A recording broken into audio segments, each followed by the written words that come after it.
Hace 2 o 3 ferias en Azcapotzalco, en Reforma, en Texcoco, empezó la idea de hacer debates sobre personajes. A veces no es debate y a veces sí. Es bueno si se pone como debate. Entonces nos han estado pidiendo, o le han estado pidiendo a la brigada diversos debates, y ahora continuamos el que empezó ayer, que si estuvo Pancho Pineda seguro sí fue debate, sobre Villa y Zapata. Están aquí para debatir sobre Villa y Zapata Jesús Vargas, activista social, dirigente del movimiento estudiantil del 68 en el Politécnico, historiador chihuahuense, conocedor profundo de Villa de manera muy íntima, muy en el personaje, Paco Taibo, a quien todos conocen, y Felipe Ávila, que es para mí el mejor historiador sobre el zapatismo que hay en México en este momento. Como tenemos 1 hora, nos arrancamos ya. Vamos a empezar. Hay un detonante, se nos ocurrió un detonante. ¿Cómo se conocieron Villa y Zapata? O cómo empezó la relación, más que cómo se conocieron, cómo empezó la relación entre Villa y Zapata. Bueno, buenas tardes. Una pregunta. ¿Sí me hace favor de levantar la mano los que estuvieron ayer en la primera parte? Bueno, es que ayer empezamos y abordamos aspectos, vamos a decir, primarios, y habíamos quedado que hoy continuábamos con la parte medular de lo que yo considero que es el encuentro y sobre todo la alianza Villa-Zapata. Voy a ofrecer algunos datos y que ya posteriormente Taibo, Ávila y Salmerón decidan si se van sobre esa línea. No, yo luego le cuento a Pedro cómo se conocieron Villa y Zapata. Bueno, Taibo dice que no, está bien. La relación entre Villa y Zapata es la relación de 2 proyectos, de 2 realidades, de 2 Méxicos. Es la relación de 2 Méxicos que no se conocían entre sí, el norte y el sur.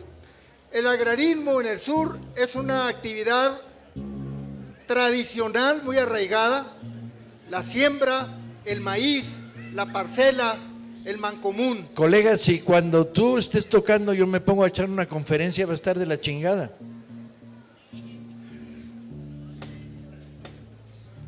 Bueno, entonces, en el norte lo que prevalece desde tiempos muy remotos es la ganadería, los rebaños. Aún antes de que hubiera vacas y que hubiera toros, que hubiera borregos, que hubiera chivas, había búfalos y había grupos indígenas que vivían junto a los búfalos, eran indios vaqueros, vamos a decirlo. Con eso lo que les quiero decir es que en el norte y particularmente en Chihuahua, los campesinos, decirlo de esa manera porque habitan en el campo, se dedicaban básicamente a la vaquería, a la ganadería. Su visión del campo era la visión del ranchero, la visión del vaquero. Y nada más para que se den una idea. Morelos, ¿cuál es la superficie del estado de Morelos? Alrededor de 2 millones de hectáreas, ¿no? 2 millones de hectáreas. Bueno, en Chihuahua, en 1700, había una hacienda que medía 3,5 millones de hectáreas. Una sola hacienda, para que se den una idea.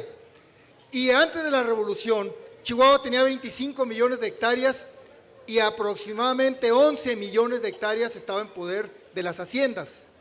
Entonces, la visión que tenían los revolucionarios norteños y particularmente los de Chihuahua era una visión muy diferente. Y con estas visiones, con estos Méxicos, se encuentran Villa y Zapata como compañeros a finales de 1914.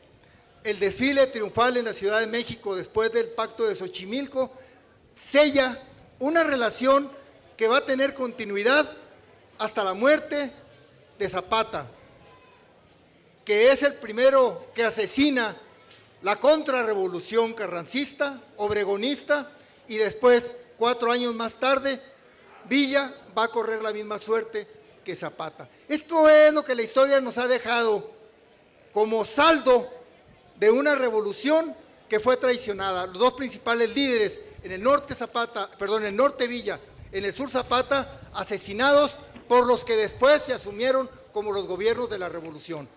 Bueno, esto yo lo que propongo es que la historia actual tiene que recuperarlo como un patrimonio del pueblo para reconstruir su unidad entre el norte hasta el más norte, hasta Baja California, y en el sur, hasta más el sur, en el sureste. Y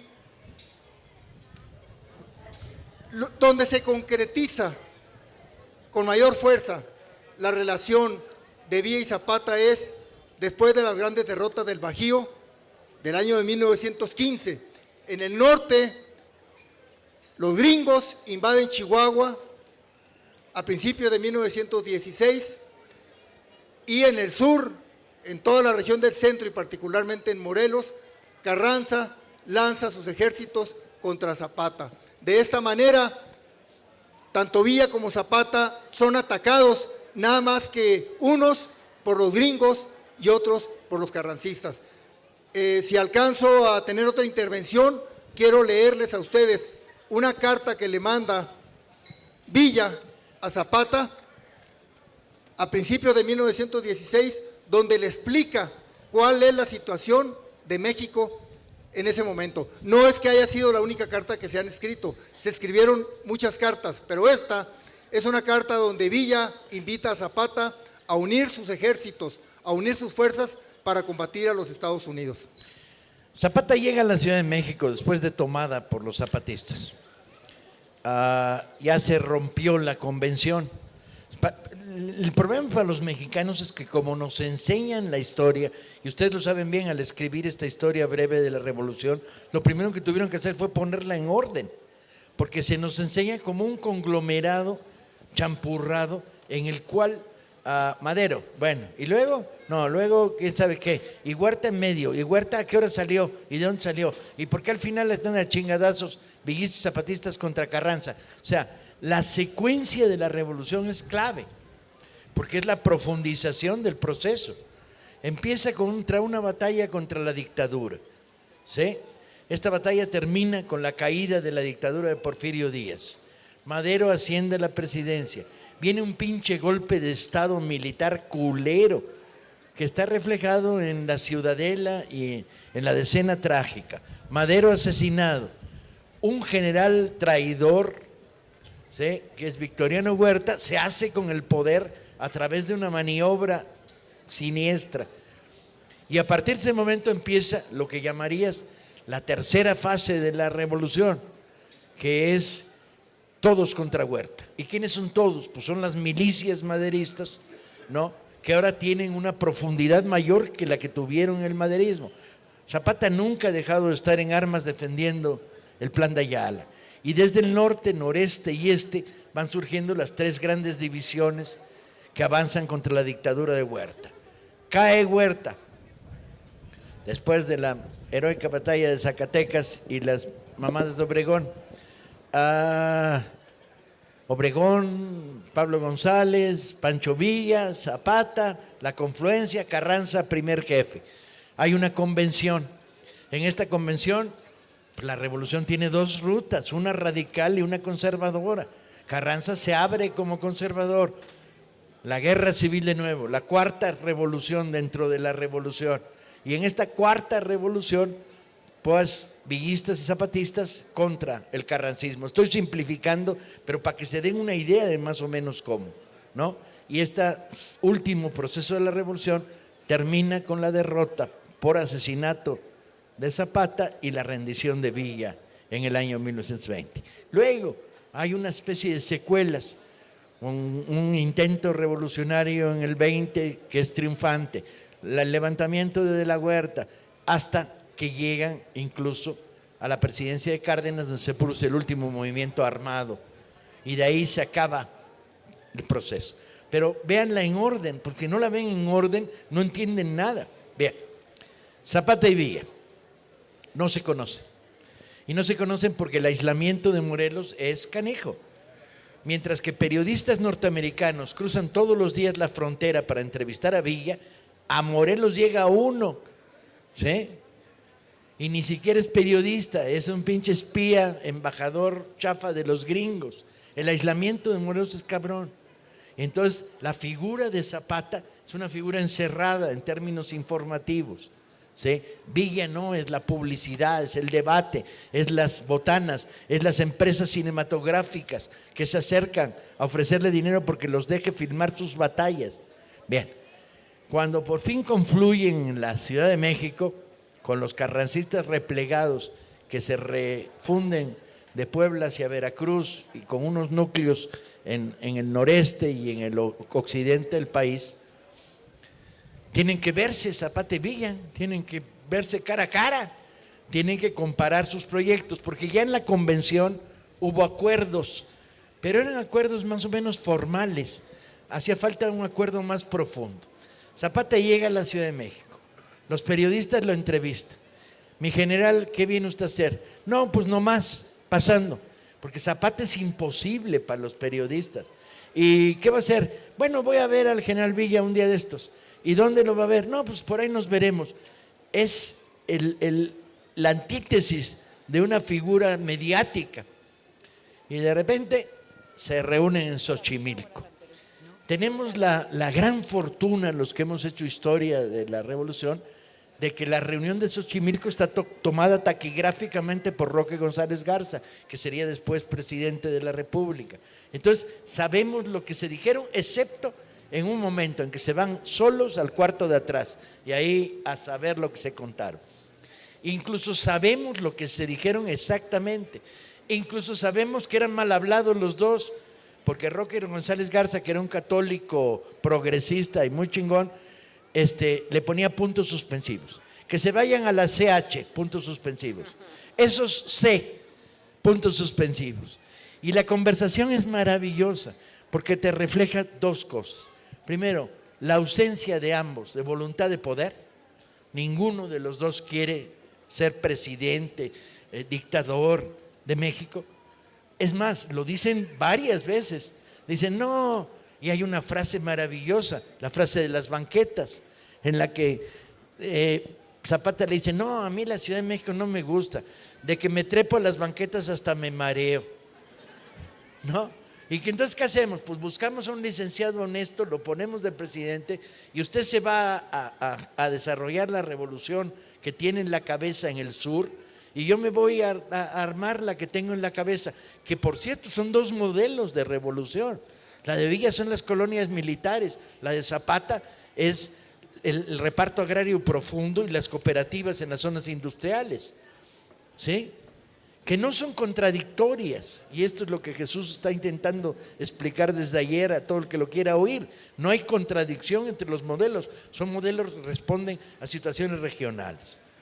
En esta conversación, aparte de momentos geniales como cuando Zapata insiste, en que Villa se beba un tequila, según unos, un coñaquito, según otros, y Villa no bebe, entonces el trago que da se pone a toser y está 10 minutos tosiendo, el pobre Pancho.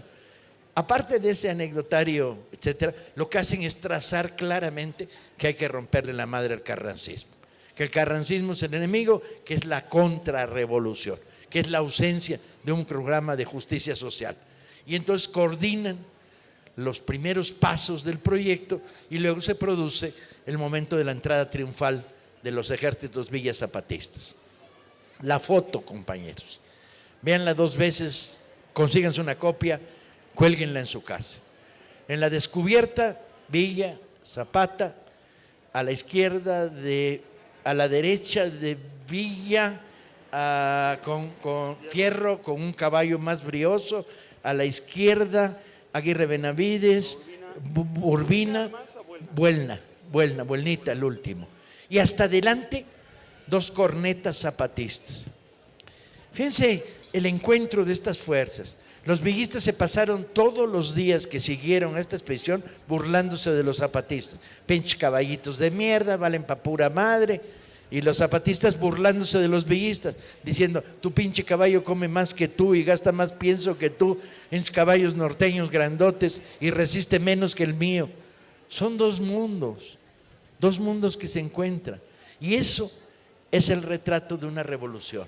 En esa foto no hay intelectuales, hay un bandolero, un exbandolero, otro exbandolero, un estudiante que ni tiempo tuvo para estudiar, que fue Buelnita, un ferroviario reconvertido, un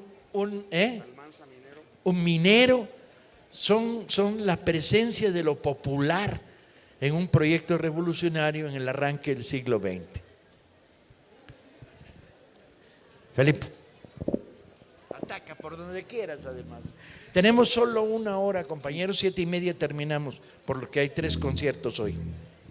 Sí, y cuando se encuentran Villa y Zapata, que se reconocen, que se prueban, que tienen esta conversación maravillosa que nos ha descrito Paco, porque está escrito lo que dijeron, tal cual lo hablaron, con su forma tan especial de hablar. ¿Qué es lo que los une? Hay 2 cosas que los unen. En primer lugar, el problema de la tierra, porque para Villa, para Zapata, para los seguidores de Villa y de Zapata, el problema fundamental por lo que estaban en armas desde años atrás en contra del sistema es el problema de la tierra. Para Villa y para Zapata, lo que explica la revolución es la carencia de tierras, la necesidad de tener tierras para trabajar, tanto en el norte como en el sur. Son por eso 2 movimientos y 2 líderes que lo que están representando es la lucha, es el hambre, es la ambición para que los campesinos de México, tanto del norte como del sur, como de toda la República, puedan tener acceso a la tierra. Y lo otro que los identifica es que son los líderes populares de los 2 movimientos revolucionarios más importantes en la historia de México, los que representan la transformación más profunda del cambio, de las transformaciones que en términos económicos, políticos, sociales y culturales están haciendo esos ejércitos campesinos, esos ejércitos populares.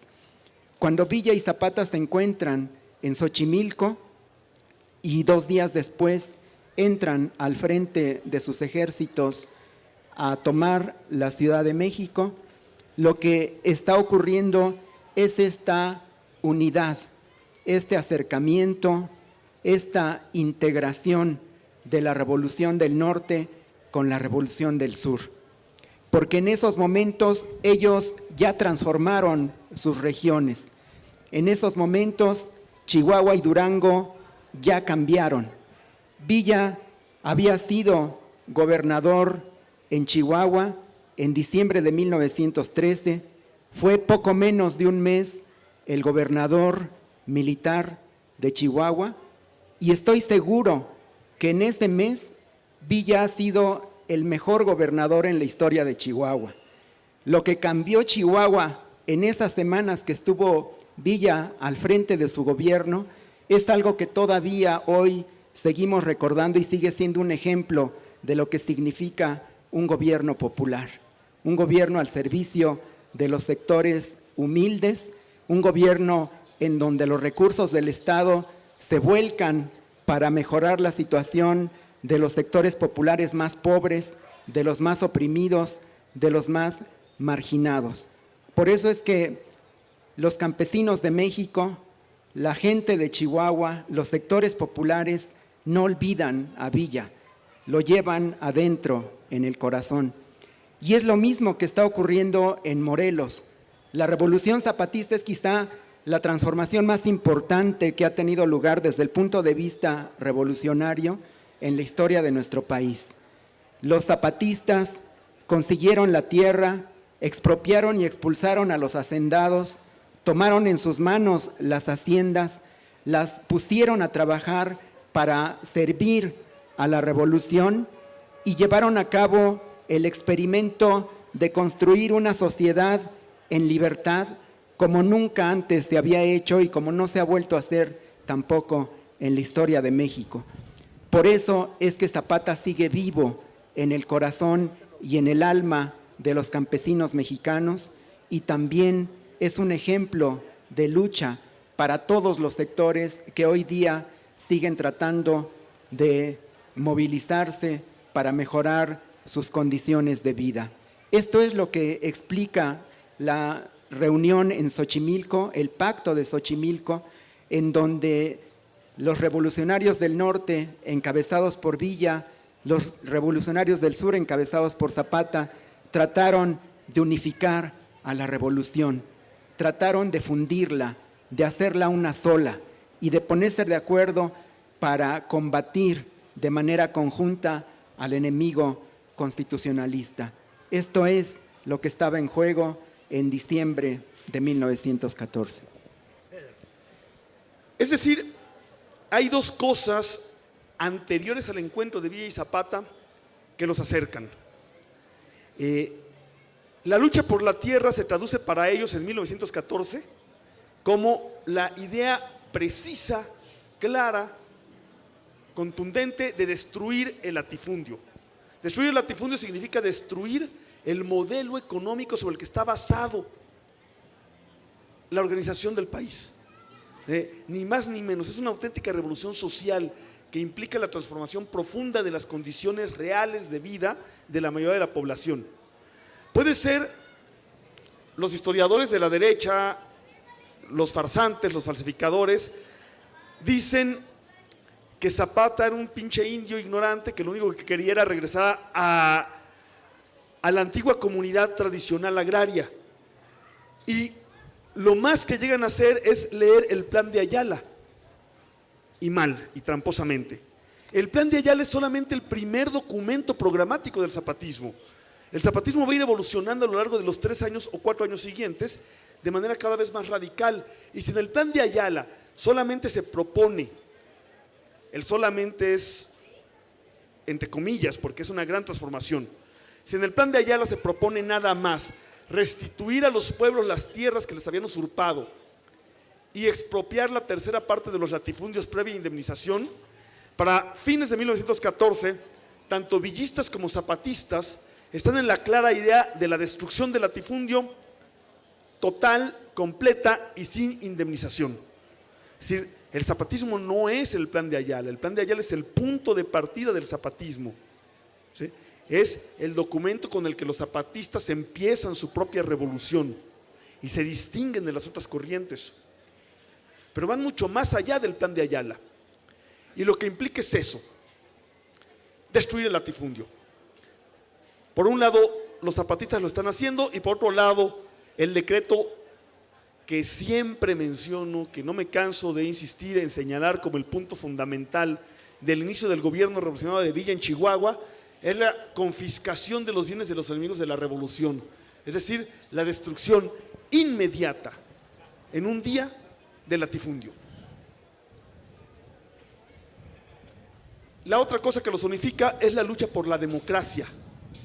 La lucha por la democracia a nivel municipal, a nivel de pueblo, a nivel de, en el caso del zapatismo, de restauración de las autoridades tradicionales, y en el caso del villismo, de la democracia municipal tradicional del norte. ¿Sí?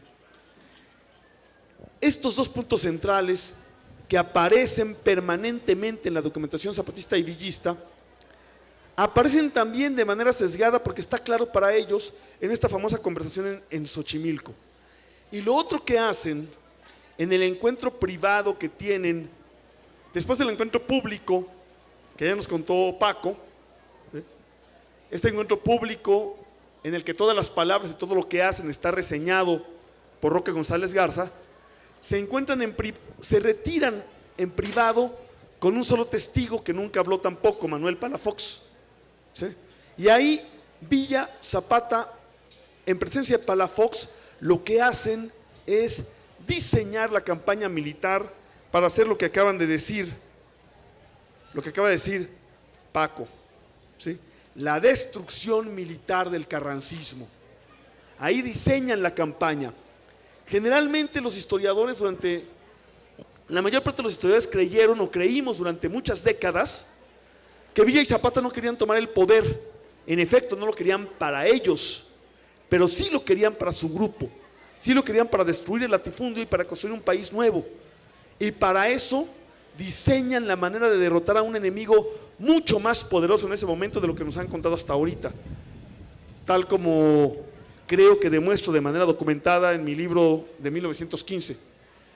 Ahí pues, en ese encuentro privado sabemos que diseñan la campaña militar, una campaña militar que va a fracasar, pero va a fracasar después de una larga y muy complicada guerra sobre la que nos han contado un montón de mentiras. Por ejemplo, nos han dicho que los zapatistas, o en particular el jefe Zapata, abandonó la campaña y no le interesó la campaña. Lo que yo encontré en la documentación es que no es así. Encontré que en el momento clave de las batallas del Bajío, los zapatistas sí cumplen con el cometido militar que se habían impuesto en el reparto de las tareas militares, que es cortar la línea de comunicaciones de Álvaro Obregón con Veracruz. Y entonces los carrancistas tienen que surtir a Obregón a través de una larguísima ruta que va por mar de Veracruz a Coatzacoalcos, por tren de Coatzacoalcos a Salina Cruz, Oaxaca, por mar de Salina Cruz a Manzanillo y por ferrocarril de Manzanillo a Irapuato. Es decir, ¿qué les digo con eso? Y nada más para ponerlo en contexto. Esta estrategia militar sí preveía las necesidades de la guerra, sí planteaba la destrucción militar del enemigo a nivel nacional y sí cumplieron con esta estrategia tanto los villistas como los zapatistas. Y si fracasó fue por otras razones, insisto, que explico en este libro recientemente publicado, 1915, México en Guerra. Bueno, una pregunta.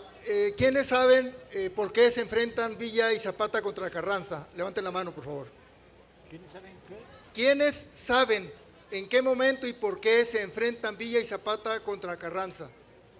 Bien, miren, esto es importante porque, gracias, es importante por lo siguiente. En 1913, en febrero, Victoriano Huerta da un golpe de Estado, del cual resulta la muerte de Madero y de Pino Suárez, el vicepresidente. Con eso se inicia una larga guerra contra Huerta, que concluye poco más de un año después, en 1914. Cuando ya está derrotada la dictadura de Huerta, cuando Huerta es expulsado al país, en ese momento había tres fuerzas principales: la que dirigía Villa, la que dirigía Carranza con Obregón y Calles, y la que dirigía Zapata. El problema que surge entre Carranza contra Villa y Zapata es que Carranza viola todos los acuerdos y lo que se esperaba de un nuevo gobierno y se reconstituye en un nuevo porfirismo, actuando prácticamente como lo hacía verticalmente o autoritariamente Porfirio Díaz.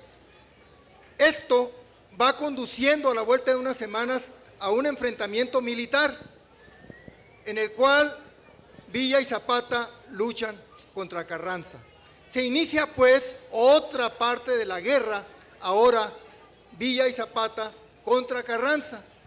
Esta lucha, que dura unos meses, se resuelve a mediados de 1915 en la parte del Bajío, en León, Aguascalientes, Irapuato, y ahí es derrotado la División del Norte con más de 40,000 efectivos por un ejército muy parejo, y se resuelve parte de lo que sería el predominio de Carranza.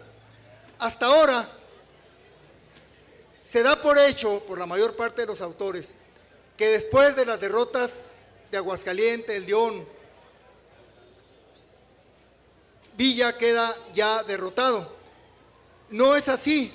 Con un ejército de aproximadamente 12,000 soldados, Villa se repliega hacia el norte y en octubre de 1915 se lanza contra la ciudad de Agua Prieta, en el estado de Sonora. Tenía todas las posibilidades de triunfar Villa, porque las fuerzas de Álvaro Obregón estaban aisladas en el centro del país, en Monterrey, en otros estados, y no podían ir a auxiliar a las fuerzas de Sonora. Y ahí sucede algo que va a provocar una reacción de Villa y Zapata, que es lo que creo que es muy importante que tratemos, porque finalmente esto nos va a enseñar mucho. Cuando Villa está a punto de derrotar a los carrancistas en Agua Prieta, Carranza hace un acuerdo con Estados Unidos para que Estados Unidos permita que pase un ejército por territorio norteamericano y llegue hasta Agua Prieta, y esto va a significar que Villa sea derrotado. Pero los norteamericanos no solamente dejan pasar las tropas carrancistas, sino que además ponen reflectores enormes para que los soldados carrancistas ataquen a los villistas y además los encandilen con esta iluminación tan intensa. Esto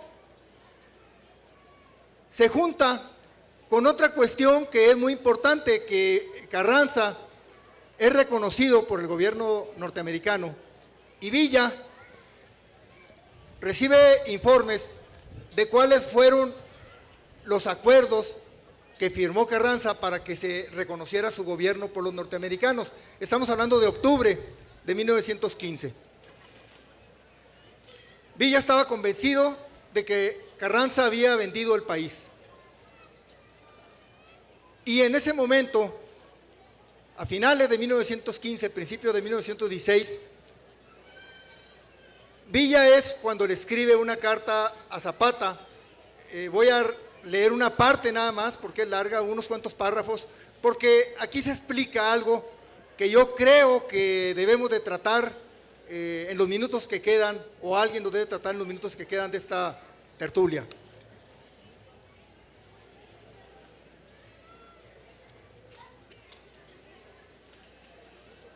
Muy estimado compañero y fino amigo, así empieza su carta a Villa dirigida a Zapata.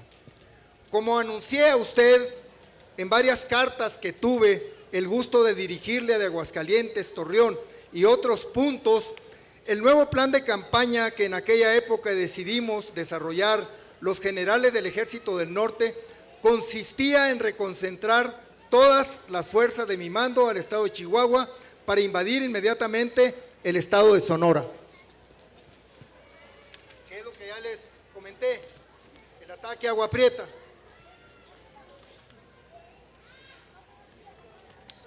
Naturalmente que este movimiento me ofrecía facilidades y ventajas en virtud de encontrarse el principal núcleo de carrancistas al mando de Obregón entre San Luis Potosí, Zacatecas, Saltillo y Monterrey, en donde había logrado dejarlo yo, Villa, embotellado, por medio de intrépidos y atrevidos movimientos de mis tropas, que destruyeron las vías de comunicación, impidiendo al enemigo todo movimiento rápido de avance y retroceso. Desgraciadamente mis proyectos se vieron frustrados porque el enemigo contó con el apoyo indebido y descarado del gobierno norteamericano. Excuso decirle a usted las innumerables fatigas y penalidades que sufrieron mis fuerzas en una jornada de 25 días a través de la árida y abrupta Sierra Madre, transportando 42 cañones de grueso calibre por lugares donde no hay caminos carreteros y hasta se dificulta el paso de los jinetes, pero todas estas vicisitudes fueron vencidas por mis tropas con el estoicismo propio del soldado que lucha por convicciones, y encontrándonos a inmediaciones de Agua Prieta y en vísperas de atacarla, llegó el enemigo por territorio americano y en trenes un refuerzo de 5,000 carrancistas que el gobierno de los Estados Unidos permitió pasar. Puede registrarse, le dice Villa a Zapata, mayor acto de ofensa para el pueblo mexicano y ataque a su soberanía nacional. A medida que continué mi avance hacia las plazas situadas a lo largo de la frontera en el estado de Sonora, los carrancistas se movilizaban en trenes por territorio americano con el objeto de atacarme y ocuparlas antes que yo. En Nogales, con un cinismo y descaro que avergüenza y hace estallar en cólera el decoro y dignidad de mi raza, los soldados americanos, al acercarse a los carrancistas y aprovechándose de la confusión que reinaba en ese momento, hicieron fuego contra mis tropas, los soldados norteamericanos. Encontrándome ya frente a Hermosillo, supe que el enemigo, contando con la ayuda de los norteamericanos, pensaba movilizarse en trenes por Estados Unidos para tomar Ciudad Juárez. Como al lograrlo me privaba de mi base de aprovisionamiento de armas y parque y me perjudicaba con ello grandemente, traté de impedirlo dirigiéndome violentamente al estado de Chihuahua a través de la Sierra Madre. Por muchos motivos no pude llegar a tiempo y mis presentimientos desgraciadamente se habían realizado, encontrándome Ciudad Juárez ya en poder del enemigo. La carta continúa, voy a brincarme todo lo demás. Por todo lo anterior, verá usted que la venta de la patria es un hecho y en tales circunstancias y por las razones expuestas anteriormente, decidimos no quemar un cartucho más con los mexicanos, nuestros hermanos, y prepararnos y organizarnos debidamente para atacar a los norteamericanos en sus propias madrigueras y hacerles saber que México es tierra de hombres libres y tumba de tronos, coronas y traidores.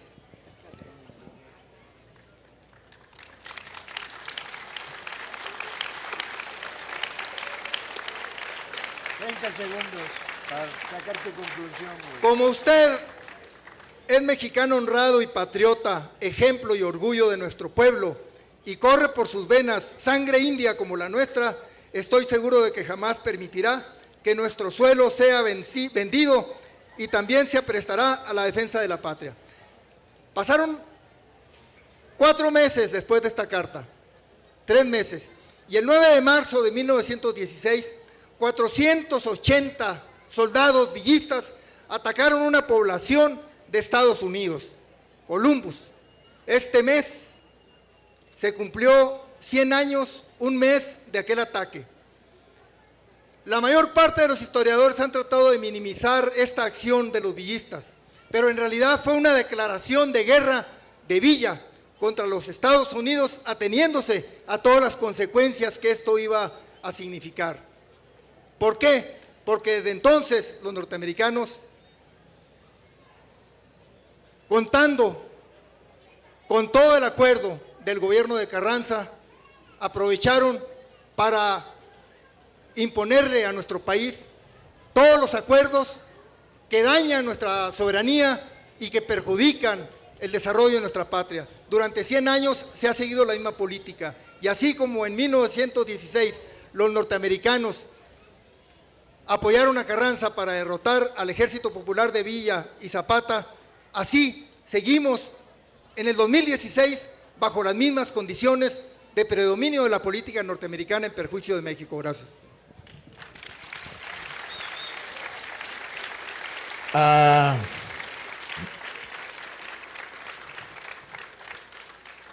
Está chingón, ¿no? Remember Columbus, hay que decirles, acuérdense de Columbus. Sin embargo, véanlo con distancia. 482, te chingaste a 2 camaradas ahí, que hemos pasado los historiadores tratando de sacar el número exacto de villistas que invaden Columbus. ¿Qué iba a hacer con 482? ¿Organizar la marcha hacia Washington? ¿Qué? Estás hablando de una provocación política pensada, coordinada y organizada. O sea, lo que Villa está intentando en Columbus son 3 cosas. Lo primero es pegarles un golpe a los norteamericanos para vengar la situación política de favorecer a los carrancistas en la campaña en Sonora. Lo segundo, crear una provocación para provocar la intervención, y lo va a lograr, porque la expedición punitiva es eso, ¿sí? Semanas después tenemos un ejército norteamericano actuando en México, y él piensa que va a colocar a Carranza entre la espada y la pared, de aceptar un hecho como ese o confrontarlo. De hecho, se crea una situación jodida para Carranza porque muchos de sus generales del entonces carrancismo están en contra de la punitiva. Lo que ocurre es que no saben qué hacer. ¿Y Villa qué hace? Y bueno, lo tercero era vengar una afrenta particular de esas que Villa nunca olvidaba. Que Villa tenía una memoria de elefante y donde quiera que se había producido una traición, había jurado una venganza. Se trata de castigar a unos traficantes de armas que le habían escondido y no le habían entregado las armas a tiempo y se habían robado el dinero. Los hermanos Ravel, famosos. Pero el ataque a Columbus, ¿qué es? Es una incursión nocturna de pisa y corre, golpeo, me repliego. Incendian una ciudad, incendian un campamento militar, los ponen a la defensiva y la respuesta gringa es ridícula. Persiguen a los villistas que se burlan de ellos. Y luego toda la historia de la punitiva.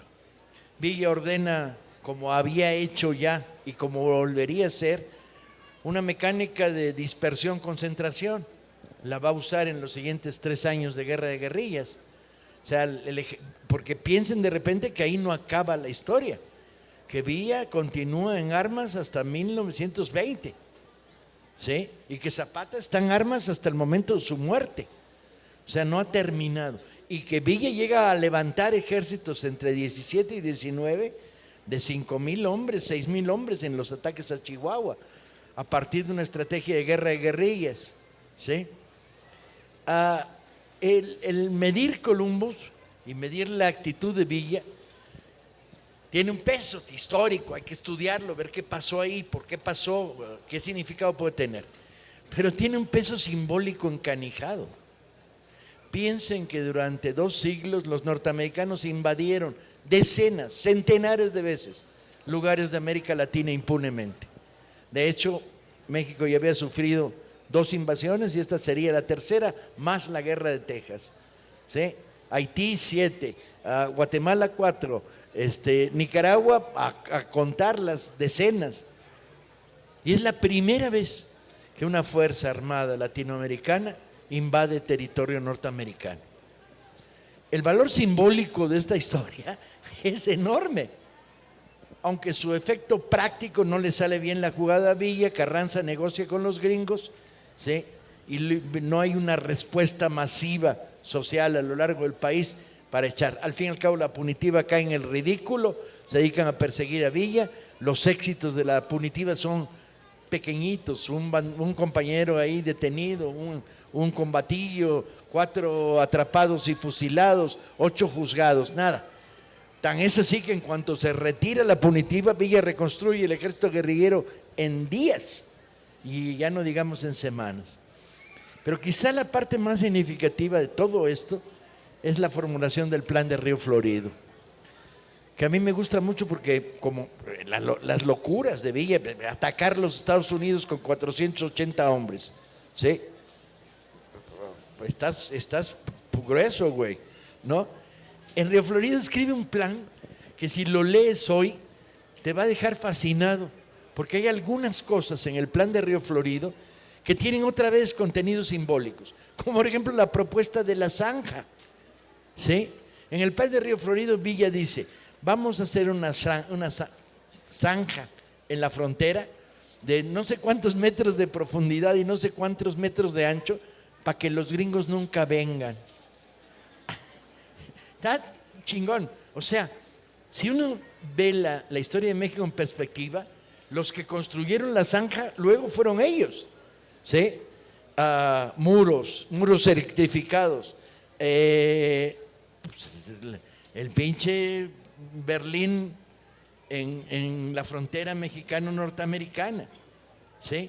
Y Villa antes, muchos años antes, el plan de Río Florido debe ser de 18, ¿no? O de 17, 18, de 18. Villa dice: no, hagamos una zanja para que no vengan, para que no crucen, para separar este territorio de aquel, ¿sí? Para que no entren. Y otra vez, el plan de Río Florido, los efectos prácticos de la zanja no me atrevo a pensar cómo hubieran sido, pero sí los contenidos simbólicos. O sea, entonces, y como bien, correctamente dice Jesús Vargas, la tensión antiimperialista estaba ahí. La reflexión sobre que América Latina debe crecer sobre sus pies, fuera de la dependencia, del control, de la vigilancia, del ordenamiento, ¿sí?, de los Estados Unidos, era transparente en esos momentos. Pensemos, hoy estamos 100 años justos de Columbus y 98 del plan de Río Florido. Pensemos hoy, ¿quién está soplándole en la oreja a Peña Nieto y diciéndole qué hacer? Todo el proyecto neoliberal que ha venido castigando este país en estos últimos 5 años tiene su origen en decisiones tomadas por el Fondo Monetario Internacional, por el Banco Mundial, por la Organización de Educación, por los instrumentos del proyecto neoliberal impulsados desde los Estados Unidos, apoyados por las transnacionales, para tener un tipo de relación particular de sometimiento con este país. Y es ahí donde de repente el valor simbólico de Columbus, el valor simbólico de la zanja del Plan de Río Florido se crece. Y desde entonces los vemos desde entonces hacia acá, con una mirada diferente, que no tiene que ver con lo inmediato histórico, porque dar un curso de historia de la Revolución y Villa y Zapata nos iba a tomar 30 días por lo menos, y mira que nosotros somos chingones los que aquí estamos, pero nos iba a tomar 30 días contando, explicando matices, historias secundarias, cómo hacer una historia de la Revolución sin hablar de San Luis Potosí y la experiencia maravillosa, cómo no terminar con las ligas agrarias y Úrsulo Galván, o sea, le ronca. Pero sí, la clave es quizá establecer esto que decía Felipe al principio, en el corazón que quedó, en el corazón de los mexicanos honestos, decentes, sensatos, de izquierda, quedaron las imágenes de Villa y Zapata. Y en el corazón queda el valor simbólico del antiimperialismo villista. Mientras esto está pasando en el norte, después de las derrotas del Bajío, de la División del Norte, del Ejército Libertador en 1915, cuando Villa está resistiendo y poniendo en jaque al gobierno de Venustiano Carranza y poniendo en jaque también al gobierno de los Estados Unidos, que tienen que movilizar un enorme contingente militar.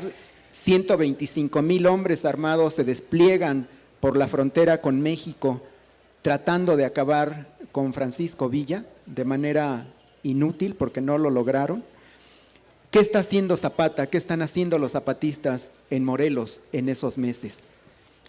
Pues los zapatistas también están resistiendo, también están en armas en contra del gobierno de Venustiano Carranza.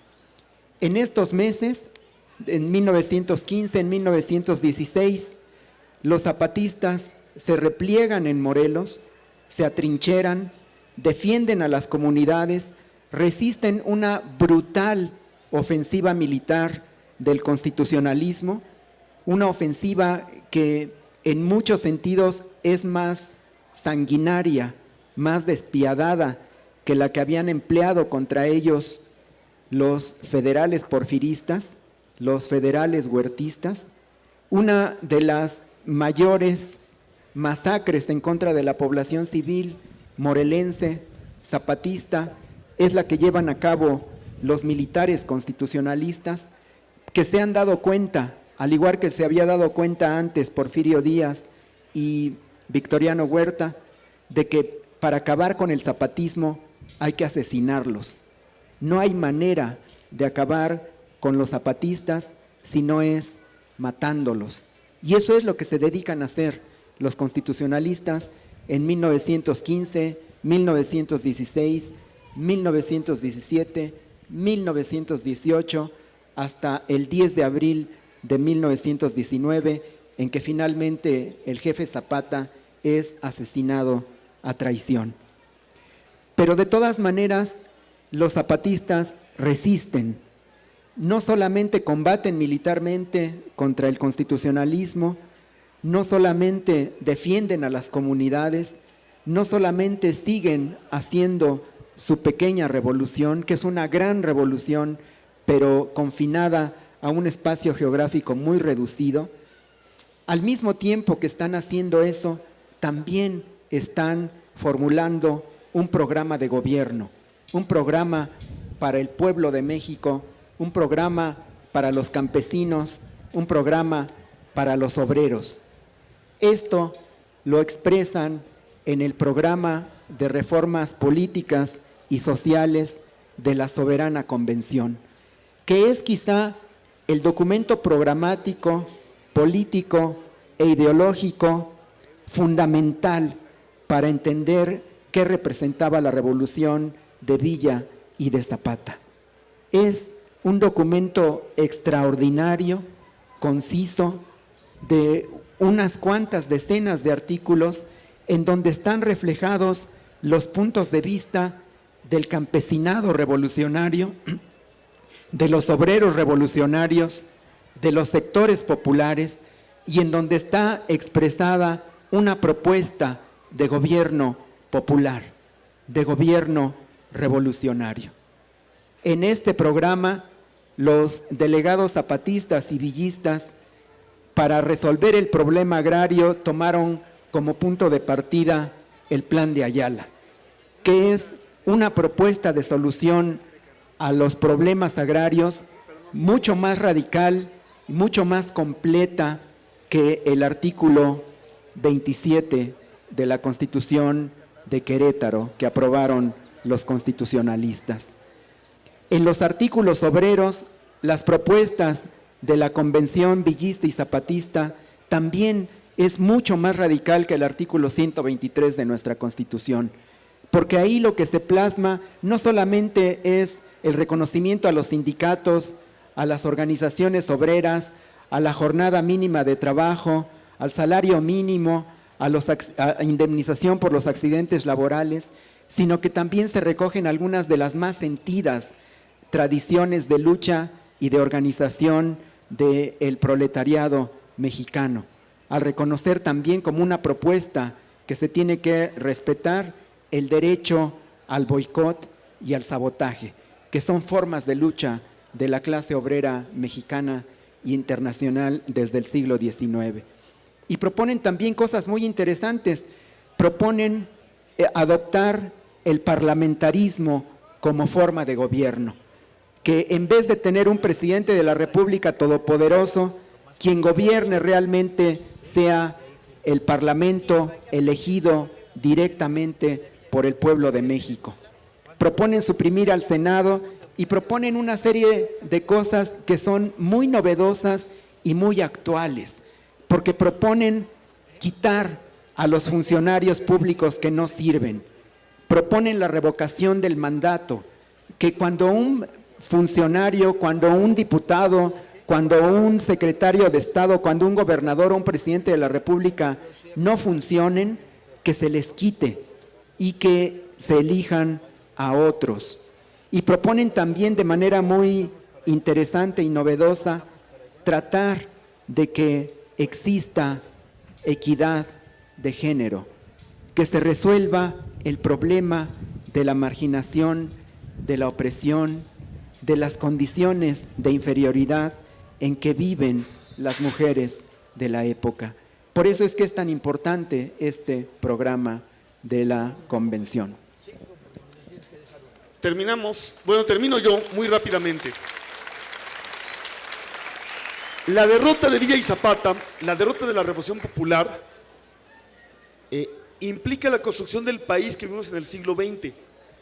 El país que quería Carranza era la restauración de la institucionalización del autoritarismo porfirista y la contención de la revolución social.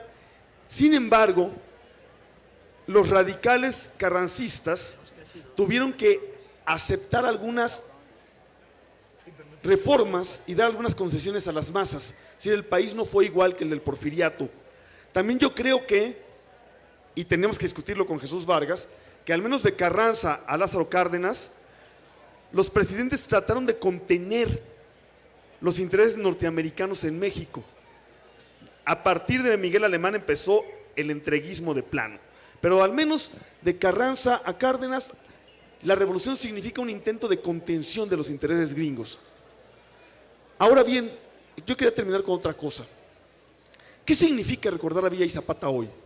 Significa oponernos a la reivindicación que hacen los intelectuales y los historiadores del gobierno de Porfirio Díaz que no tiene que ver con días, sino que reivindicar el autoritarismo, la represión, la mano dura, la antidemocracia, el gobierno de unos pocos, la exclusión de las mayorías y la entrega de los recursos del país al extranjero.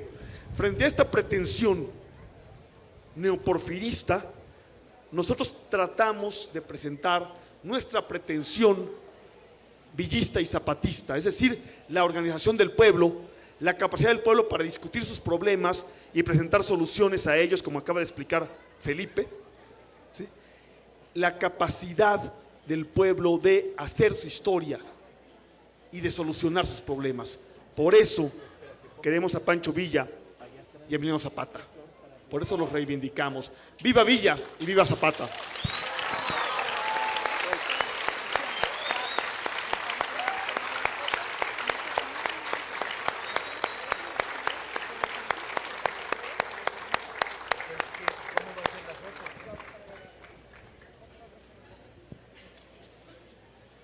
Ok, nos piden el equipo técnico de la brigada que levantemos la mano con la B de la victoria, que va a significar hoy dos cosas. La primera es la B de la victoria y la segunda es la quinta feria del libro en Texcoco. Perdón, la quinta feria. Dale, yo la quiero llevar a Texcoco a huevo, man. Marina, ¿tomas la foto? Y la última, una reflexión final sobre la feria que ha sido tan sabrosa, tan bonita, tan movida, tan caliente, que es, repitamos en voz baja, ya tendremos oportunidad de repetirlo en voz alta y gritando en la calle, pero hoy repitamos en voz baja: Zapata vive, la lucha sigue, y si Villa viviera, chinga que les pusiera. Muchas gracias, Roberto. Gracias a Paco, Jesús, Felipe, Pedro, y rápidamente...